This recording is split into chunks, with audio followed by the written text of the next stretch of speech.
আল্লাহ নবী সাল্লাল্লাহু আলাইহি সাল্লাম বললেন, তুমি কি জানো আজকের রাত কোন রাত? হযরত আয়েশা রাদিয়াল্লাহু তাআলা আনহা বললেন, না ইয়া রাসূলুল্লাহ, আমি জানি না। আল্লাহ নবী সাল্লাল্লাহু আলাইহি সাল্লাম বললেন, এটা হচ্ছে লাইলাতুন নিসফে মিন শাবান। এটা হচ্ছে শাবানের অর্ধ রাত, মধ্য রাত, এই যেটাকে আমরা শবে বরাত বলি। আল্লাহ নবী সাল্লাল্লাহু আলাইহি সাল্লাম বলেন, আয়েশা, আজ রাতে এই শবে বরাত আল্লাহ তাআলা যত মাফ চায় তার কাছে মাফ করতে থাকেন। ফায়াস্তাগফিরু লিল মুস্তাগফিরিন, এবং আল্লাহ তাআলা তার যত বান্দা দয়া কামনা করে যেই কোনো বিষয়ে আল্লাহর সাহায্য চায়, তো আল্লাহ তাআলা তারে এই রাতে দয়া করতে থাকেন। সুবহানাল্লাহ। আগামীকাল সেই রাত, আগামীকাল সেই রাত। শুধু উৎসব ডাকডোলের জন্য না বাবা, শবে বরাত ইবাদতের রাত।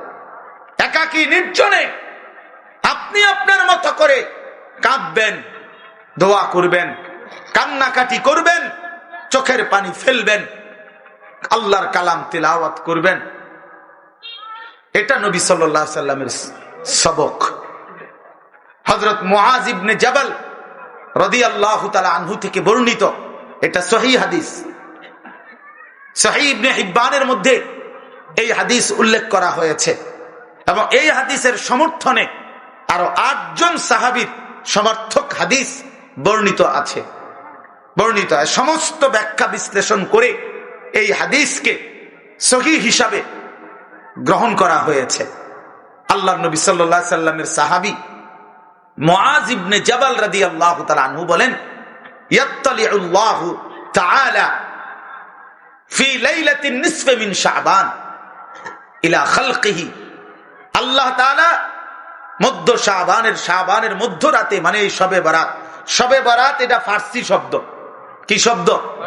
ফার্সিতে আমাদের এই ভারতীয় উপমহাদেশের মধ্যে বলে আর কি শবে বরাত, আর আরব দেশের মধ্যে বলে লাইলাতুন নিসফে মিন শাবান, লাইলাতুর রাহমা, লাইলাতুল মাগফিরা, লাইলাতুল বারাআ, লাইলাতুস সাক, এরকম নাম।